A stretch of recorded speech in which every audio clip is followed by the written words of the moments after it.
Well, Kathy and I went to the employment office for Disney World, and she was acting kind of funny, and we got there, and she was like not very enthusiastic, let's just say. I said, I'd like to apply for a job, and they said, we don't hire this time of year. We hire for summer in March. We're not accepting applications. And I was like, I looked at Kathy and I thought, you told me. And she said, no, I didn't. And I said, you said that I could get a job here. She goes, I know they hire in March. And I'm like, this is so weird. What? I know you said. And she acted like I was the one who had these big plans to work at Disney World, and she had nothing to do with it. And I was like, it was kind of strange. Anyway. Well, the whole plan, of me going down there, getting a job, helping her feel like she might want to stay longer, fell apart. And she announced that she had put in her 2 weeks notice. And we were going to go home. So my cousins lived in Miami, which is, it's 5 hours away, I think. So down I flew, and that summer was the oldest one, Star, was home from her freshman year of college. And we got talking, and she said, so where are you going to go to college? And I said, I'm not really sure. I guess probably Miami University, which was the university in my hometown in Oxford, Ohio. And she said, oh no, you have to go farther away than that. And I said, well, Mom and Dad said I didn't have to live at home. They said I could live on campus. And she says, no, you don't get it. You have to go away from home, far away from home, and really, it's time for you to grow up. And I respected Star, and I knew that she was serious and that she was right. Somewhere in my inside, I knew that she was right, and that I wasn't supposed to go to Miami University, and I was supposed to leave home, but I had no idea where to go. I was just overwhelmed by the thought of where in the world, where in the country, what school do I go to if not one of those? And that really troubled me. I was about to start my senior year, and I hadn't even narrowed down even a handful of choices. And I was like, oh no, how? Now I have to start from scratch and find a school. Well, on that note, it was time to go back to Orlando because Kathy was ready to head home. That morning, I had a really early morning flight. My tummy doesn't like food first thing in the morning, and so I didn't eat anything, but I just felt like, gosh, I'm going to be hungry.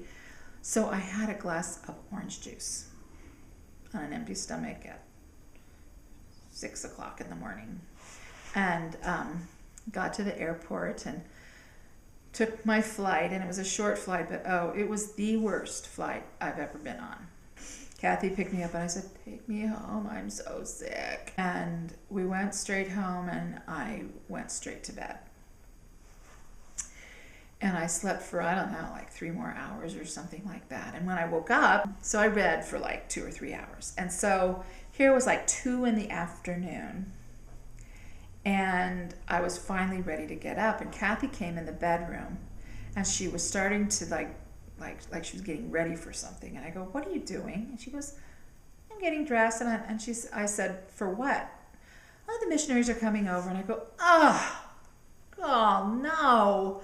And she said, well, you don't have to come. And I said, well, what am I supposed to do? And she said, you can stay in here. And I said, Kathy, I've been in here all day. I don't want to be in here anymore. And she goes, well, you go out to the pool. And I said, I looked out the window. I don't want to go out to the pool. All those people. And I said, can't you go to the clubhouse like you've done before? And she said, nope, it's locked and the manager's not on the property today, and so we can't get in. And she said, you can sit in the dining room and we'll be in the living room. And I said, yeah, that's like 5 feet away. I said, I will just come to your stupid lesson. But I am not getting dressed up. So anyway, the missionaries show up, and I have a chip on my shoulder the size of Texas. And they're always not too thrilled about even me being present because they figure I'm a bad influence on Kathy. And because I'm so rude, and they can see that I'm going to stay. And it's like, oh no, what do we do? She's staying. And I mean, they didn't say that, but it was like they did have to make a decision, because typically when someone has their first lesson, you're supposed to start at the beginning. I mean, there's a series of lessons, and whenever somebody starts, they start at the beginning. I mean, they were really concerned because they felt like she was ready for baptism, had all the lessons, and now she was going home to Ohio, and she didn't want to be baptized before she went because she wanted my parents to be able to come. And they were afraid that if she went off without being baptized, that somehow or other she'd never show up at church, and it would just be the end. And so anyway, they came in and they were like, we're just going to teach the lesson we had planned to teach. We're not going back to the beginning because this is Kathy's last lesson. And so they went ahead and taught the lesson that they were going to teach. And, I guess they were like, let's just sort of try to ignore her and maybe it won't be so bad. And meaning me. So they started off by saying, well, let's start with prayer. And Kathy, would you like to give the prayer? And she was like, no.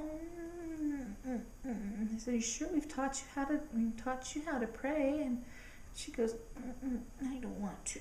And so one of them said the prayer, and they got started. And the lesson was your personal relationship with Jesus Christ. And I go, oh, well, that's something I know about. And onward they went. And this was what was going on inside of my head. They would say something, and I go, yeah, I know that. And then they'd say something else, and I go, I know that. And I was surprised that pretty much everything they said sounded right. And then, I don't know, somewhere in the lesson, I started saying, that's interesting. That's an interesting way to look at it. And then by the end it was like, I've never heard this before, but I know it's true. What they were saying totally resonated with me. And I realized that finally, I was getting the next step. After accepting Christ, what comes next, which no one could ever tell me. These two young men, 19 and 20-year-old guys, were telling me what I had been searching and hunting for. And what's more, I knew that this was just the tip of the iceberg. They knew more, and I wanted to know it. So they were done with the lesson, and they said, well, Kathy, would you like to say the closing prayer? And she goes, no. And I said, I'll say it. And I don't know, I don't think I'd made hardly any comments through their whole lesson. And so they couldn't really tell, like, what was I going to say, what could they do? I'd volunteered, and they sort of had to let me say it. And so I asked that we would have a safe trip, and that when we got to Ohio, we wouldn't let it drop, that we would find the church in Ohio and pursue it. And that was my prayer. And afterward, everybody stood up and were, going in different directions. And so I said to one of the missionaries, I said, I've been looking for a church for a long time. Maybe this is it. And it was kind of like, you've got to be kidding me. You. He didn't say that, but you could tell that he was like totally, like that was not what he was expecting to hear from me. And then the other missionary said, hey, Kathy, we brought that BYU catalog for you to look at. And I said, what's BYU? And they said, Brigham Young University. And I said, well, what's Brigham Young University? And they said, well, it's a big church school in Utah. And I said, Kathy doesn't want to see that. I do.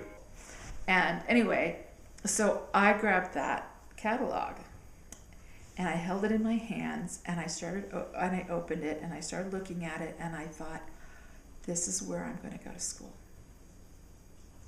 And it was like, I just knew this is where I'm going to school. It was so weird. I just knew. I decided, we were going to be leaving within the next couple days, and I decided that from that day, I was going to try what little I knew about, the way LDS people, things they did and didn't do, that I was going to do as much of it as I could. And so anyway, I just decided I'm going to do a little experiment here and see if I can do this. So on our trip home and everything, I was trying to be, change a few things about myself. When we got home, it was really interesting. That day, the missionaries called up, and they said, we were wondering if we could come to see you. We've had 2 different people tell us, give us your name and number. And it turns out that the guy that Kathy worked with, Kirk Lovenberry, he had figured out what ward we would be in Ohio, and had called the bishop and told him that Kathy was ready to be baptized, and that she had all the lessons, and she was on her way home, and that to please get the missionaries over there right away. And just before he hung up, and he said, oh, and she has a sister who might be interested. That was me. And then the other phone call they got about us was from Evelyn Taylor, my girlfriend's grandma, who, who's the party we had been at their house before summer, and she had given him our names. And anyway, so they were like really excited, and they wanted to come over the next day. I'd gotten tickets to the show the next night, and so when the missionaries arrived, I said, well, I have to be out of here in 40 minutes or something, 30 minutes, I don't know, something. And they were like, oh. And I said, well, can't you give me the lesson in that? No, it's not long enough. And they were so dejected, and then they said, well, can we come back another time? Thinking that I was blowing them off. And I said, sure. Yeah, absolutely. You can come back. We want you to come back another time. And so they were all excited and made another appointment. And they wanted to teach Kathy and I from the beginning, and Kathy just was like, I've had all these discussions already. I'm ready, I'm ready to be baptized. And they said, well, we'd really like you to have them, start from the beginning. And then they also tried to get our parents to come. And I was like, no, they're not interested. Why do you want my parents to come? Forget it. Well, Kathy, just the next time they came, she didn't come in the room. And she was kind of, disgruntled, because she really did not want to have all the discussions all over again with these missionaries. And so it was just me. And I just kept saying, no, I'm not inviting my parents, and they're not interested. And so I said, just teach me, okay? I'm the one, that wants these lessons. And so they did.